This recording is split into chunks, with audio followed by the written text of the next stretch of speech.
It has been a bit. Welcome back to Ironsworn Starforged Vaults of Vaarn.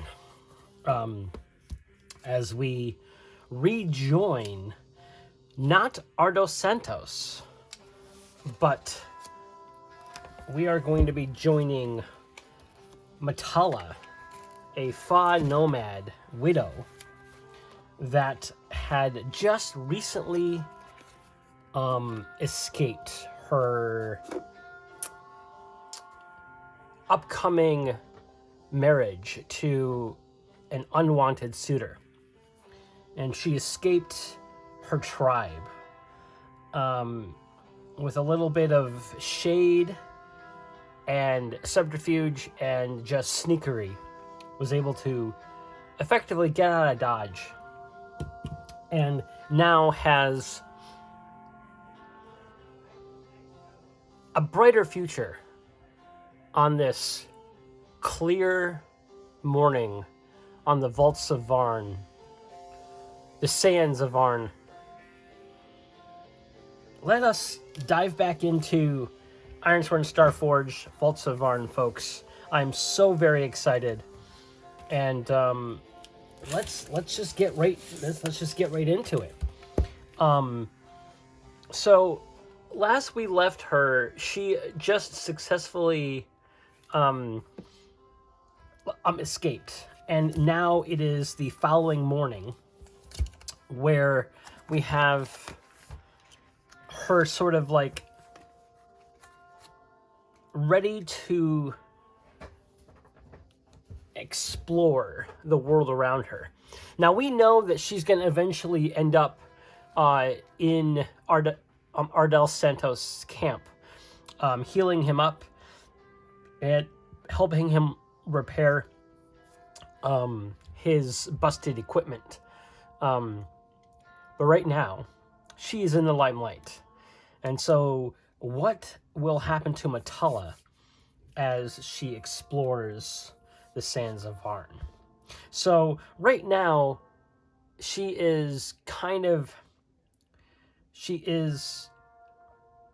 her supplies are down a bit. Her spirit's down just a tiny bit. She's full health. And she has, I have a little note here, and I don't remember what that is. That is her momentum. Right now is currently +3. So let us roll something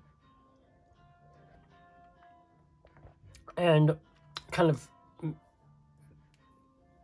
gear toward what she wants, because right now her personal conflict was the wedding plans and the bride to a rival leader that had killed her husband, which is why she's a widow. She has these like bluish tattoos on her skin as well. That hadn't really come up during the previous session, but she does not know how to write because the Fa do not read, but they orate. They tell and retell stories and information. And because of her previous brain surgery, she can become invisible with her shade ability. Something to do with probably the nanobots that are just everywhere on the sands of Vaarn. Something that does she know anything about it? I'm going to ask the Oracle. I'm just going to do a unlikely, so 25 or less. She will know about the nanobots of the area. 47, so no, she does not. Okay. As a reminder, I generally just, because of how I read these innately and naturally, is I read the darker die first, then the lighter die. So that's why it was a 47. I am wondering what kind of thing that we can go for. We can roll on a few tables here. my thing is starting to, but so we already know that it's going to be a clear day, and that's fine. But I'm wondering, I think we should roll on some sort of table here, to get like an action and theme table. That would be early on. There we go. The core rules. Let's do a descriptor and focus, just to get an idea here. 52. So hidden, 74. Hidden settlement. Ooh. Okay. She is in search. Matala is in search of something new, and we got a hidden settlement as the beginning session prompt. I don't think we're going to do a beginning session roll or anything like that, but what I do want to do is, does Matala know of any lore? Does she know of anything around except for her customs and her tribal duties and stuff like that? Again, I think that she has been pretty indoctrined into the way that she works, but I did say that her tribe was full of master scavengers, and she was one of the leaders of those parties that would go out into the sands and scavenge for materials and food and such. So she probably would have figured out there are like ruins and things in the sand. So we have begun. She began her time in, I forget, in Hex. In fact, I think that we did not specify what Hex that she was in. The Nomad Camp. Let's see, we don't have anything written here, so it could be anywhere. She's going to end up in this hex here that has the towering monoliths and the mystic abode. That is currently where Ardell Santos is, and had a few run-ins with bandits and such like that. Fa Nomad territory right here. So there is an abandoned city that, now that's not quite hidden, that's just abandoned. So I'm gonna roll a d4, or rather roll a directional die, and in one of these hexes here, hopefully there will be actually, you know what? Let's just roll a d4 real quick. And it'll be 1, 2, 3, 1, 2, 3, or 4. 2, 1, 2. So right here, there is a hidden settlement. And I'm going to give her likelihood of knowing where this is. Mostly because she is a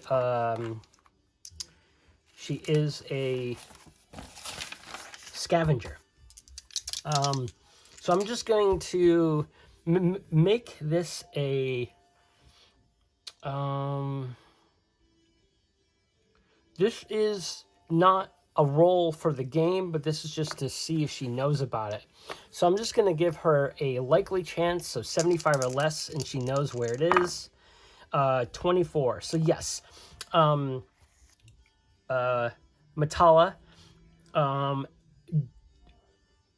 after waking up in the morning, she looks around kind of uneasy like, but takes a sigh of deep breath as she wakes up in this dawn of a new day.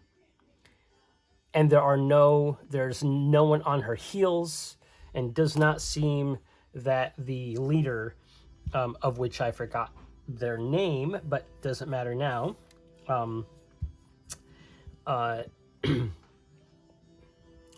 she looks out and she's trying to recall of places that she can go to for supplies and various things like that. And she has a recollection of this hidden settlement that is buried under the sand that she has gone to with her crowd before, in finding various scavenging various things for the tribe. But it is a hike to get there. It's not very, it's so what I think what she's going to do, that she is going to I think the move is I think it's just chart a course. No, set a course. Yeah. When you follow a known route through perilous space, across hazardous terrain, or within a mysterious site, roll supply. So we are going to she's going to make one roll to get there. So she's going to roll supply, and her supply is currently 3. So she's going to get +3. Her abilities aren't really going to help here. So she ties up her minimal belongings and her supplies that she got from leaving the town and people who have helped her leave. So she's going to set a course, and okay, 3 + 3 is 6, and that is above both, so that's a strong hit. On a strong hit, you reach your destination and the situation there favors you. Take +1 momentum. So her momentum goes up to +4. So Matala, after some time, arrives in the hidden settlement, and she gets to a base camp. And I'm going to write base camp Matala base camp. And so this is going to be her sort of like hub for her story until she meets Ardell Santos. So this settlement has a base camp in which she knows where there are some supplies for making a camp and a fire, and they would have left like minimal food and stuff, so she wouldn't need to consume her own when she arrives. But I'm gonna again ask the Oracle, is this something that they would have done, being a nomad tribe, knowing that there's a place that they can keep going back to for supplies? Would they have made a camp? With the nature of her team and everything, I'm going to say this is unlikely. Most of their stuff they're going to bring back to camp, and they just go back for more if they're in the neighborhood. So there's unlikely to be anything there for her to just arrive and use. So I'm going to say unlikely. 49, which is nope. So when she arrives at the base camp, unfortunately, there's not much there for her to utilize to make the camp itself. But it is a safe place, and we have it favors her. So what I'm going to say is that she's not going to have to worry too much about any sort of encounter that is a fearful encounter or a negative encounter when she arrives. So it's going to base camp. Now, what is the name of this particular, what did the Fa call this place? Now, they do have a language, a spoken language. Now, it's something I didn't really think about in the book or in the game, because we haven't really, so there is, let's see, there is Varnish, but it is basically, it's the linguistic bridge between Fa nomad tribes, the Kakamal clans, the hegemony troops, and the denizens of Nomen. So this is kind of like common. So Varnish is kind of like common. But Fa tongue, the language of the Fa tongue, does not have a written form, appeared to be directly derived from nomad tongues that were old even before the fall of the Titans. Fa tongue is the language of open spaces, of sandstorms and patience and praying for rain. The Fa tongue is notable for its strange and fluid concepts of time and distance, and its vast number of words for differing shades of blue. So, base camp in the Fa tongue, I want to call this something interesting, but I'm really bad at coming up with something on the fly, like name stuff. So I am going to go to, I'm going to utilize, let's just use the base. Let's just use the base one. Let's go to, where's the settlements? There we go. And this is, you know what? Let's see. Is there names for the vaults here? Nope, there is not. Okay. So settlement, let's let's roll up a couple of these.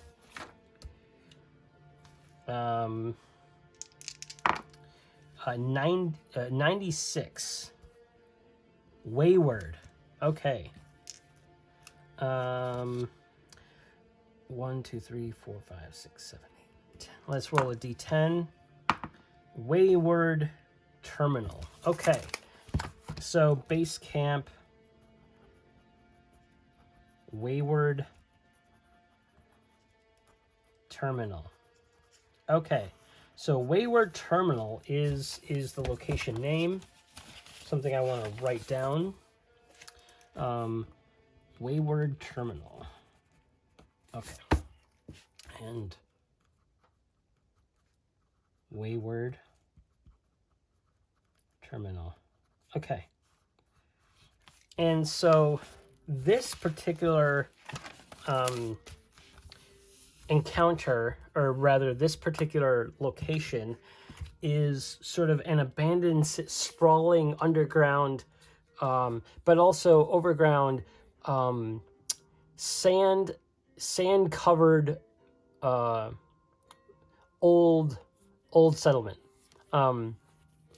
But it might have life. It might have something for her. So I think she's going to gather information using her scavenger ability, which is when you gather information or resupply by scavenging a wreck, ruin, or abandoned site, add +1 and take momentum on a hit. On a strong hit with a match, you also find something unique unique value, significance of function, envision the nature of this discovery, then take +2 momentum and mark 2 ticks on your discovery's legacy track. So this is kind of a cool thing. So I think I want her to gather information to sort of find out if there's anything that has changed since the last time that she's been here. So she's going to gather information. So gather information is a move. Hold on.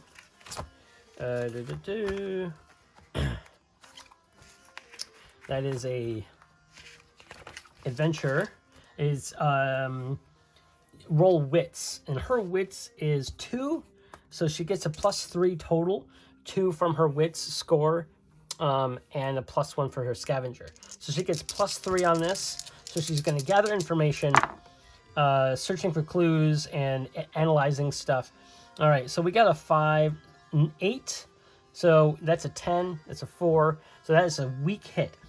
The information provides new insight, but also complicates.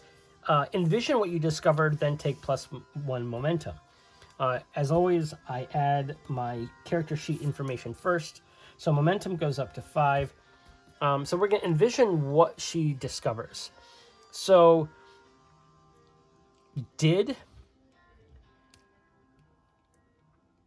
and take +1 momentum because of her scavenger. So she's going up to +6 because of this. On a strong hit with a match, also other stuff happened. What did she find? I think let's roll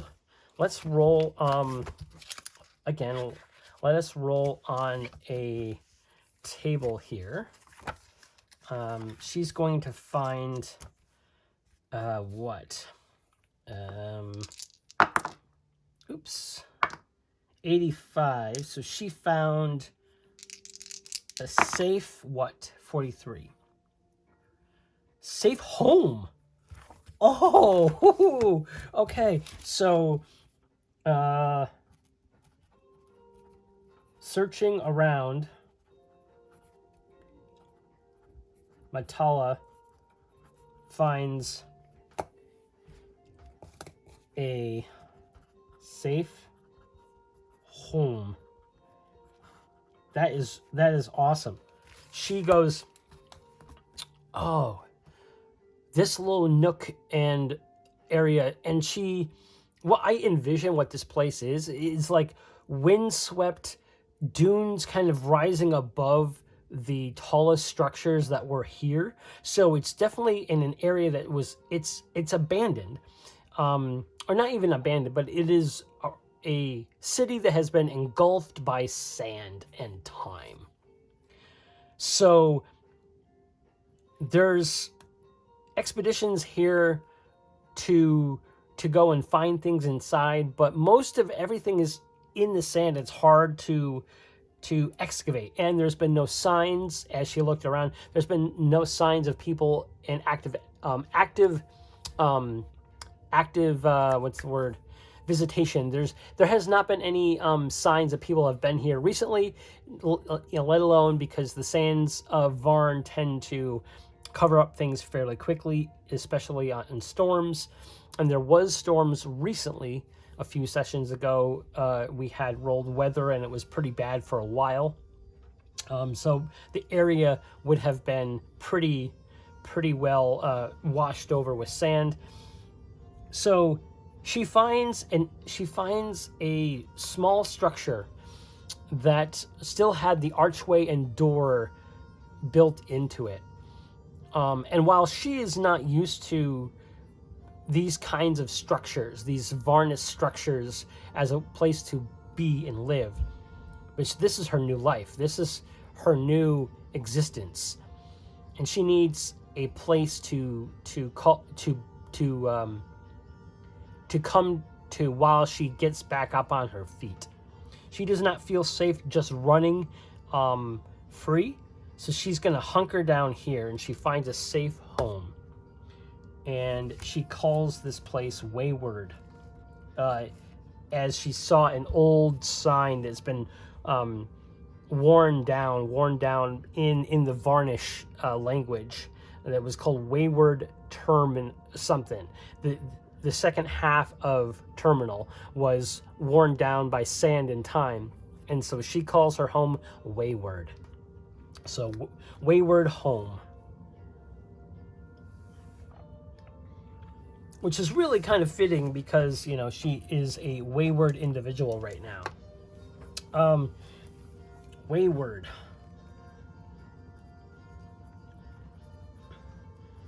So I will hopefully try to remember to call it Wayward.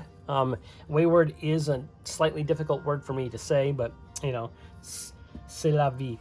Okay, what do I want to do here? What does she do now? Now that she has a place to stash her goods and her belongings, I think she does want to try to go into this area and resupply.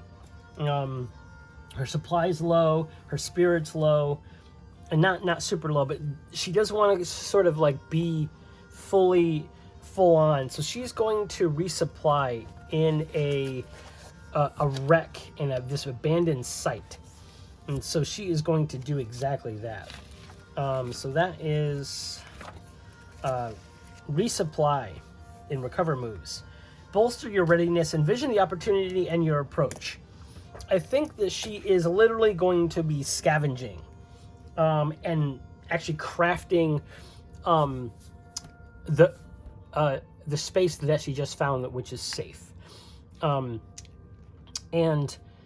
she's going to use her scavenger ability, so she gets +1 on this, and her wits is 2. So she is going to... Does she want to use wits? The other one is edge, which is she's really good at, but there's no edge for resupply. It's heart, iron, shadow, and wits. Shadow is being sneaky, but again, she feels safe here, so I don't think she's gonna be doing that kind of thing. I think she's just gonna craft and make things and use her, again, wits about her to find things that to make her home a little bit better. Okay, so thankfully we got a 2 plus 3 is 5, so that's a weak hit. So on a weak hit, so we still get a +1 momentum on a hit because of the scavenger, so that goes up to 7. Momentum's up to 7. Max is 10 right now. On a weak hit, but you must first deal with a cost, complication, or demand. Envision the nature of the obstacle. Okay.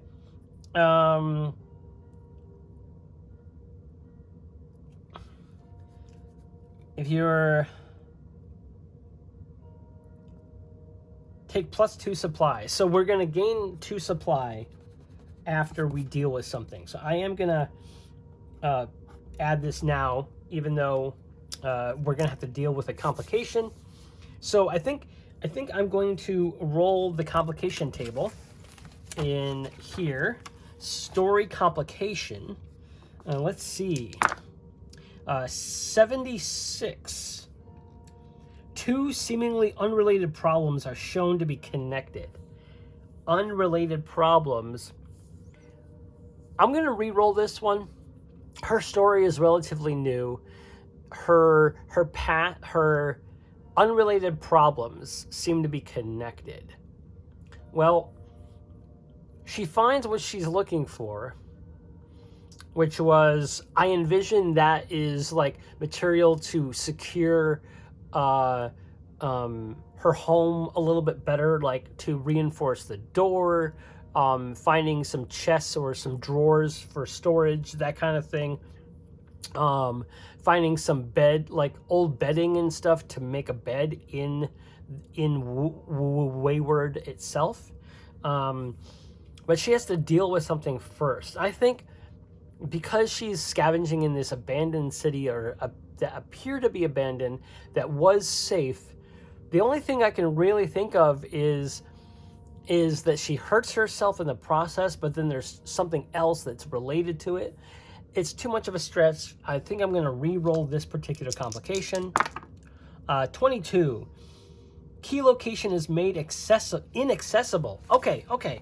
So, that makes a little more sense. So, while she is resupplying and she's gathering stuff, there's a part of an open area that is where she kept going back for various scraps of old pieces of metal, wood, other like the various shades of blue sandstone pieces and things like that.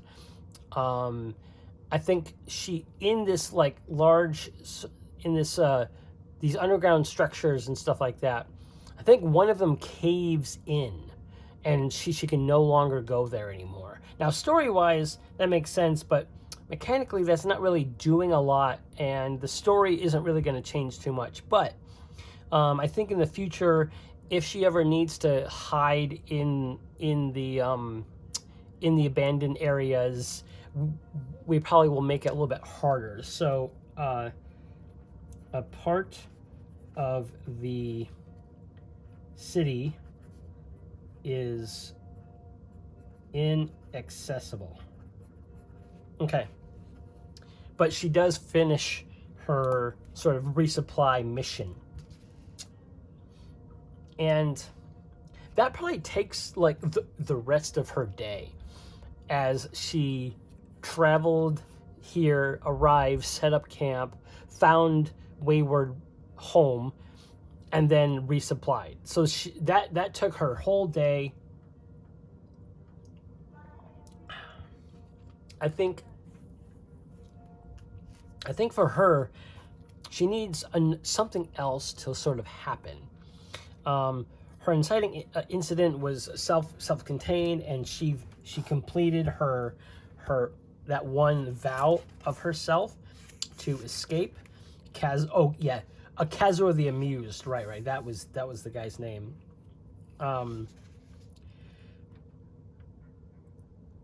Okay.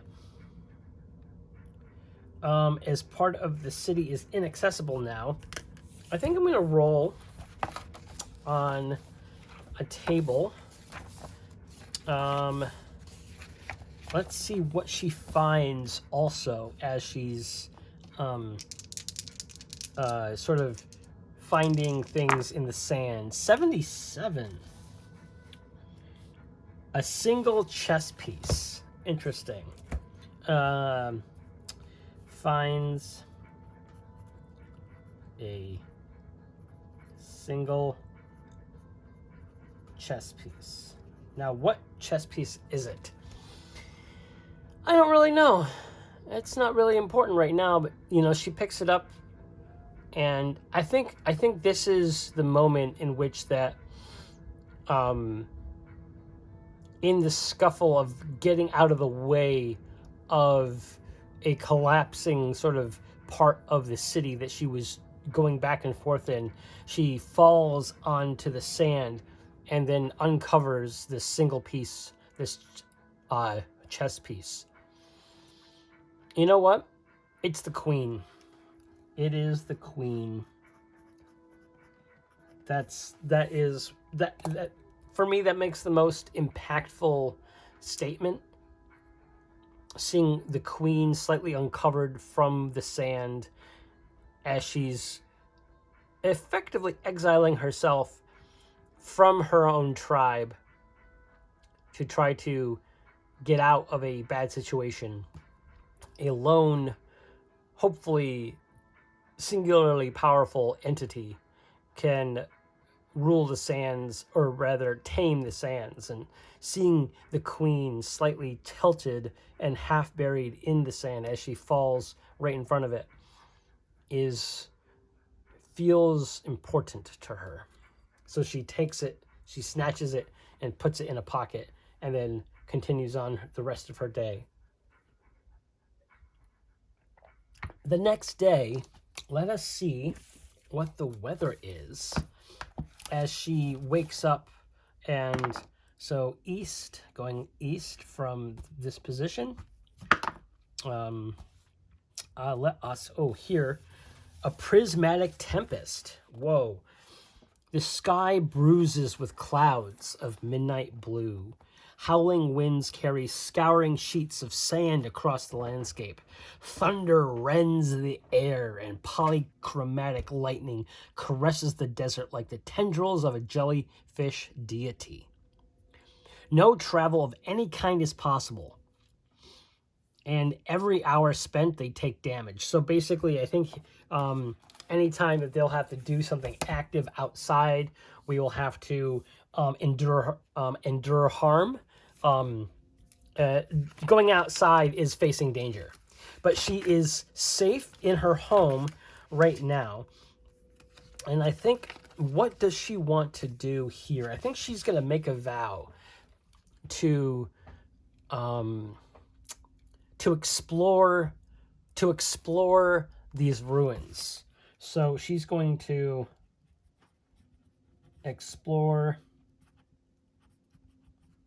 Wayward Terminal. So this is her first sort of like vow. Now, explore the Wayward Terminal is kind of an open-ended thing, mostly because I kind of want to have it feel like it's she can end it any time. Remember, her story here is more of a side tangent, as a reminder, mostly because I felt I couldn't do much with Ardell, and I was rolling really badly, and his choices weren't doing so well. So I just needed a change of pace. 7, 8, 9, 10. And I think we're going to make this one formidable. So that is going to be 2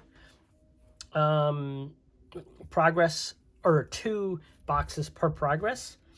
So per progress. It is, yes. Okay, so I think what she's going to do here,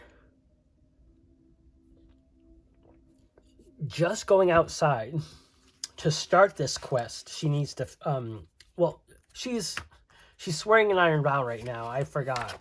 Now, she does not know it.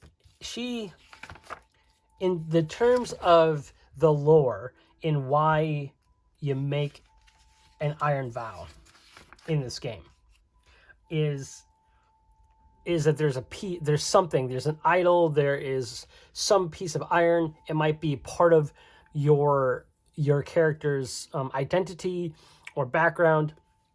The single piece of chess, the queen, it's made out of the blue iron, of course. So she's clasping this piece of this queen, this lone chess piece, and she goes to herself, I need something to do today. I cannot travel, but there is plenty of underground tunnels and channels that I can follow within Wayward Terminal here, or Wayward. She does not know it's called Wayward Terminal. The sand had scrubbed off the sign, right? I'm going to explore this place and see what I can find. So she's going to swear an iron vow. So she's going to roll heart. If you swear it to a connection, she's not really connected to this place, of course. So she's just going to roll heart. Her heart is 1. I don't think anything here is going to help her, so she gets a +1 on this. Ugh. So that's a fail. So she fails on it. On a miss, you must overcome a significant obstacle before you begin your quest. Envision what stands in your way. Now, this makes a lot of sense, and story-wise, this is actually kind of cool. So she must deal with the prismatic storm. So that is going to be a face danger.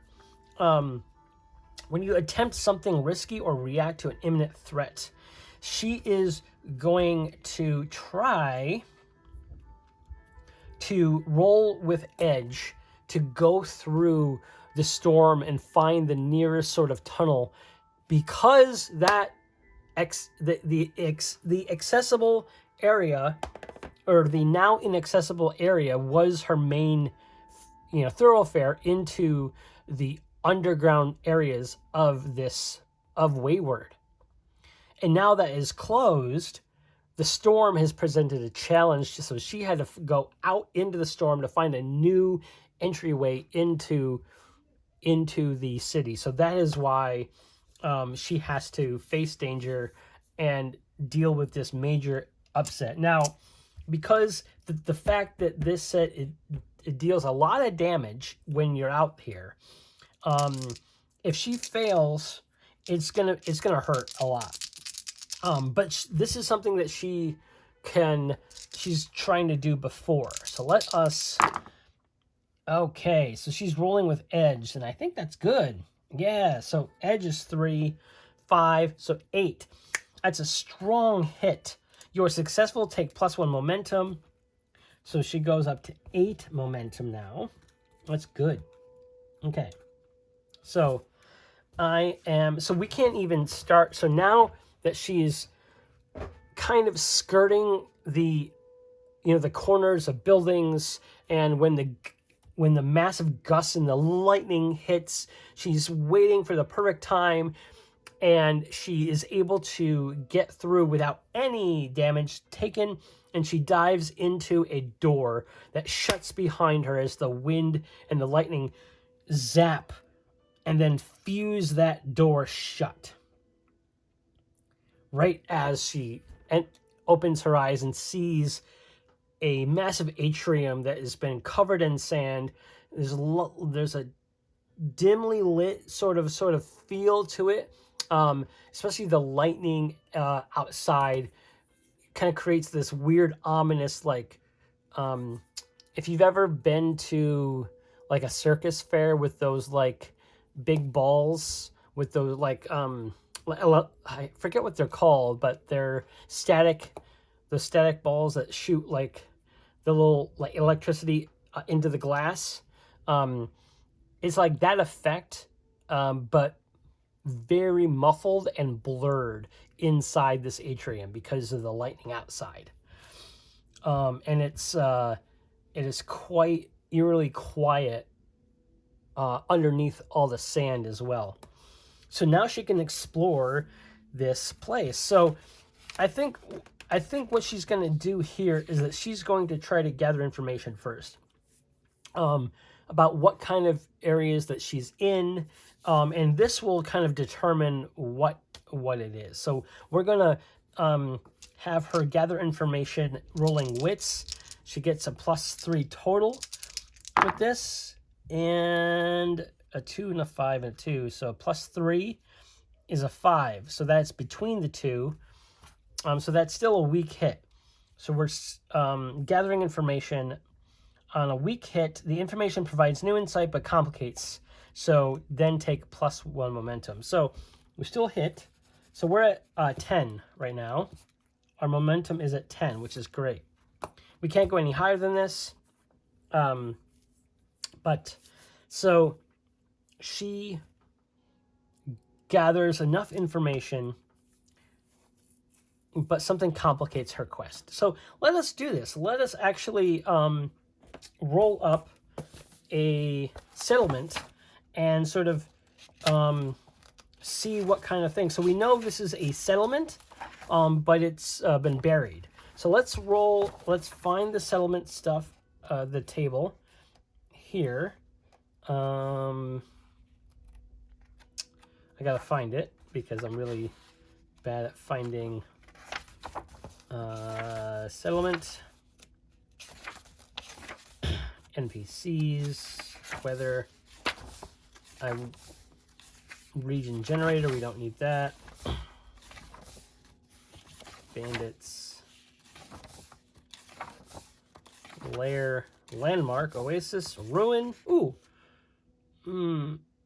ruins, settlement, it's hidden. Okay, so this, yeah, it is more of a ruin right now, and it might become more. So let us roll a few d20 rolls. So she sees some cryogenic chambers.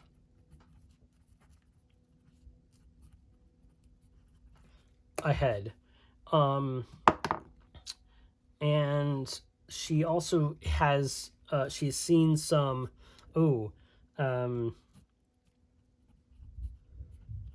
a madhouse, which I'll try to, and then it looks, one. Oh, it's desolate shell, and it looks to be looming. Okay, looming, which tells me it's like large or like arching over the walkways. And I'd already, it's like vaulted, it's a vaulted ceilings. What's another feature of haunted by chromivore? Ooh, okay, so haunted by chromivore. Now, a chromivore, I believe, is an enemy in the game, which is perfect because this is the information that she's been gathering as she's walking around, sort of kind of taking stock into her exploration. So she is going to, well, I am going to look up what a chromivore is. I believe it is an enemy in here, and I want to see if it's something that we can... Chromivore, yes.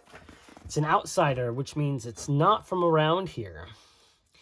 Living clouds of impossible color form from a dimension slightly askew to ours, immune to all conventional weapons, but suffers a lot of damage from exposure to sunlight. Latches onto target and drains energy, so it looks like it actually drains health, and health and spirit until the victim is a colorless husk. Okay, so that's interesting. I'm gonna write page 34. Okay, so this thing is there's an enemy that's here, and she has to deal with this thing. So I feel like this is something that she's gonna have to like sneak around and shadow it up, and hopefully she's going to face danger. And if she succeeds with this, maybe she has learned how to successfully navigate around it without, you know, triggering its yeah, without triggering it somehow. So I'm going to have her roll I'm gonna have her roll shadow with deception and stealth, so +2, but she's also gonna use her shade. She's going to instantly cloak from her form in shadowy veil of the void. When you're veiled and make a move to ambush, hide, or sneak, you may preset your action die to 5. In darkness, make it a 6. It's not dark in here. I did describe, well, are all the areas dark? Are rather most of the areas dark on here. I did describe that the first area, the first vaulted area, was kind of shimmery because of the lightning, but this madhouse is the cryogenic chambers and the desolate shell, vaulted ceilings, and there's other large structures. Are other areas more dark than here? I'm gonna say this is likely, because she's going to be going deeper and deeper, so it's likely 75 or less. 99, so no. So it is still affected by all the light and all the lightning and stuff, so it's not quite darkness, so it's set to 5. So she is sneaking around. Are you kidding me? A 9 and a 9, but her shadow is 2, so that makes it a 7. She's gonna use her momentum. She's gonna burn her momentum, and reset that to 2. And what this gonna do is it's gonna remove this and change it to a 10.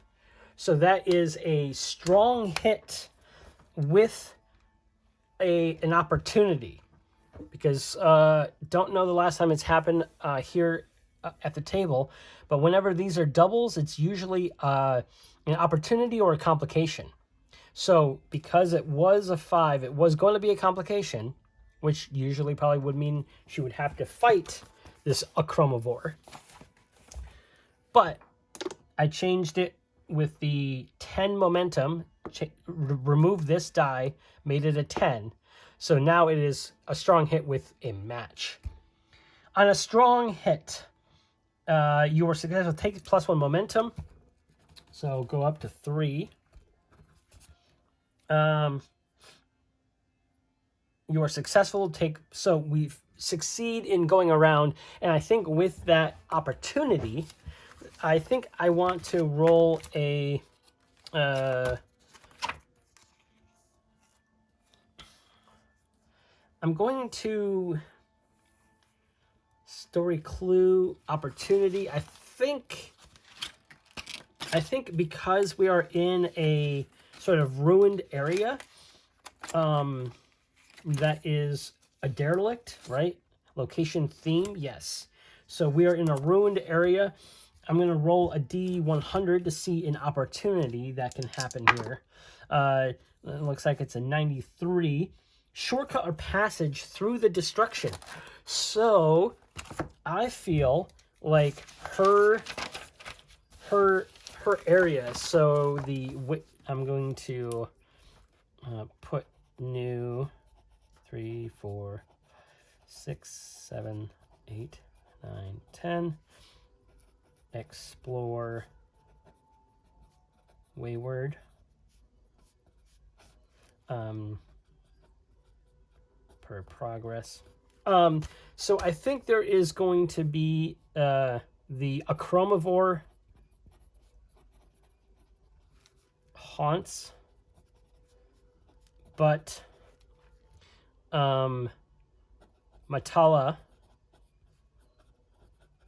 found a usable shortcut around the creature. So that's awesome. So that means that she won't have to deal with the Achromivore unless things change. That being said, all this was due to her gathering information. She found a better shortcut through deeper into the area, and she also knows that there is a Achromivore here and various aspects of it. I think this in of itself lends toward the technical move of reaching a milestone. When we overcome a critical obstacle, gain meaningful insight, and yeah. So I think that's we are going to earn. We're gonna earn a earn some progress. So we're gonna earn 2 boxes of exploration. That's awesome. Okay, so as she's as she's wandering through these large darkened halls, and she's using her shade ability, and she is yep. Okay, so thankfully I used the 10 because on a miss, in addition to other costs, you are revealed and can't veil yourself again until the situation is resolved. So thankfully, she's still like sort of veiled in shadow and is harder to see. So she is going to continue in, and she's gonna continue to. I mean, this is an exploration, right? So I think for here, we're going to have her. She's going to not explore a waypoint. That's different. I think she's still just going to.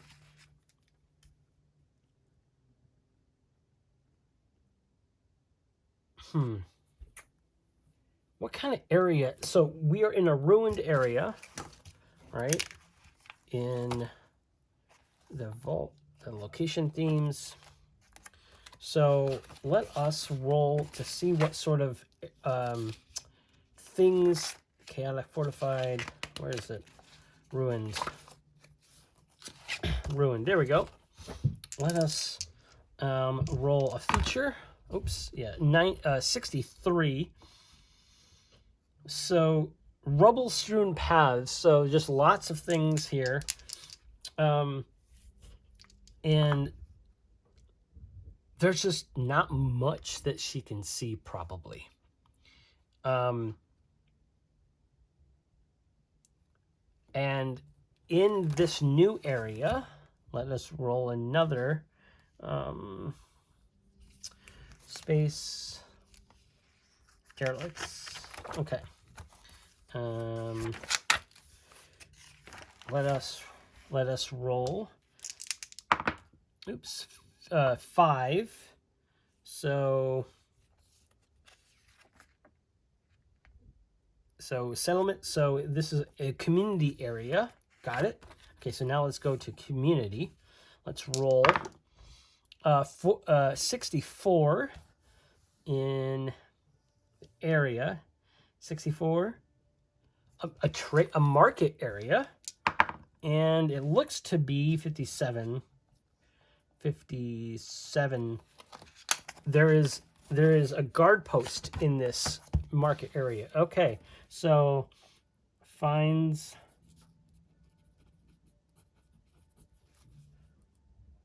Market area with guard post.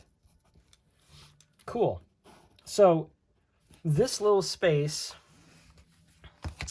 I think she's gonna look here and try to continue to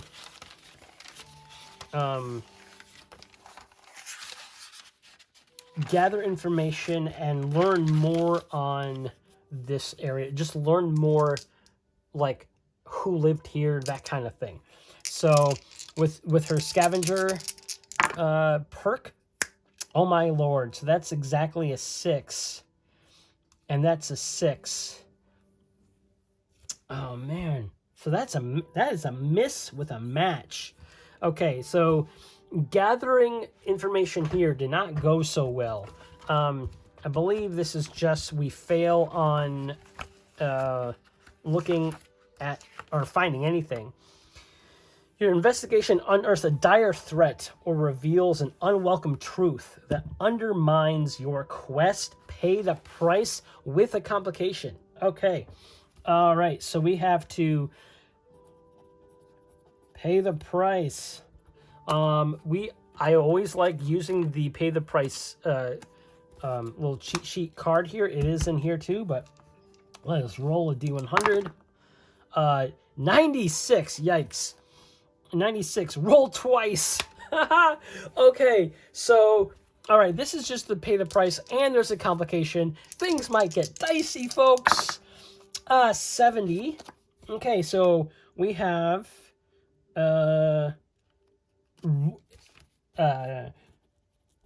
waste resources plus 98. Another roll twice. I mean, I'm gonna lean into it. Let's roll 2 more times. 27. 27 is action causes collateral damage or it has an unintended effect. Okay. Unintended effect. And then roll again. 87. Stressed. Plus stressed. Okay. So we got minus resources, minus stress, and a unintended effect. Plus a complication. Let's roll up the complication, folks. This one, I think I'm going to add a little bit of a little bit of variety. I'm going to pull out my Starsmith Expanded Oracles. It contains all of the base ones plus like 2 more sets. So it's triple the amount of options. It also has various things that you can roll for the districts and everything. So we're in a community area. I think we're going to roll a peril here. Oh, this is a district of let's see, location themes. We are in a complication. Oh wait, moves. We're gonna do complications here. Sorry, story complication. A D6 plus a D100. All right, looks like 6, which is the third one, plus 19. Enemy gains authority or jurisdiction over a crucial arena. Enemy gains jurisdiction.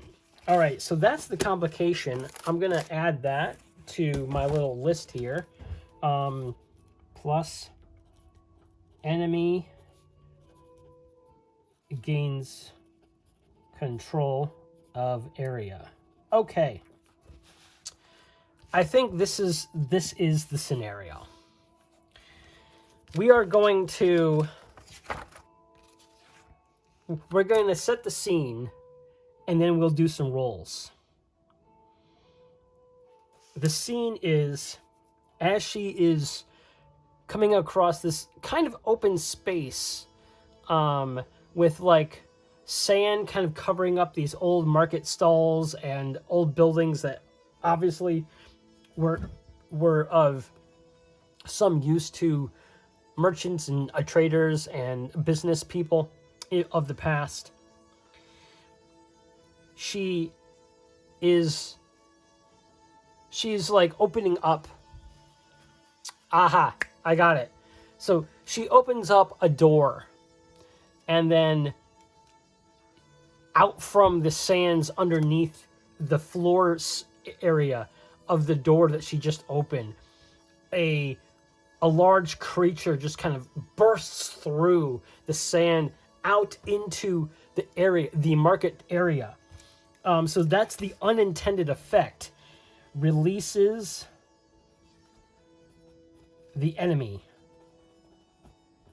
And that enemy is what? Let us roll the table for what enemy that is. Let's see.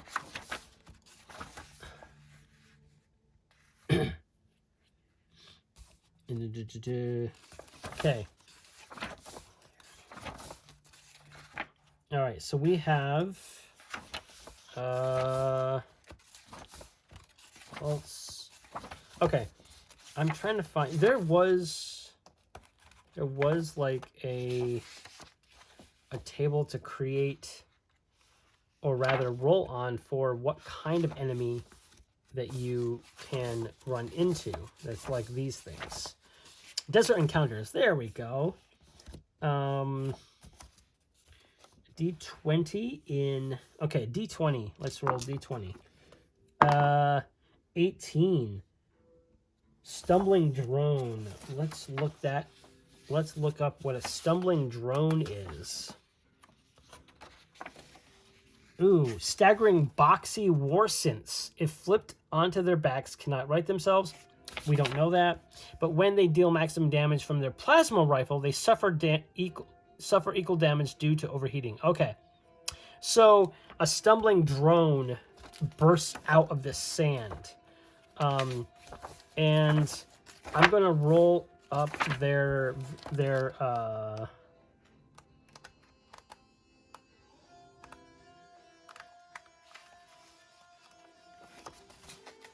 it is like, what's it called? The stumbling drone. And we already know their terrain, but what's their behavior? 3. Patrolling. Okay, a patrolling stumbling drone. Okay, the enemy. A patrolling stumbling drone. I'm going to write page 42 for... It's a war synth. Okay. All right. So the stumbling drone bursts out and continues its sort of stroll thing. And that causes Matala to get stressed. And I think that this action, she drops some of her materials that she's been carrying. And then the war drone immediately blasts it out of the way. Or rather destroys it while he's bursting out of the sand. So we're going to waste resources, get stressed, and there's an enemy that is patrolling the area. And all of this stuff is pretty awful. So I think what we're going to do here is we're going to enter into combat and stuff, but I think we're going to have to end this here as Matala is exploring the ruins of Wayward Terminal and stumbles upon a stumbling drone patrol in her underground exploration of this location. But we will continue this in the next session, folks. But until next time, peace.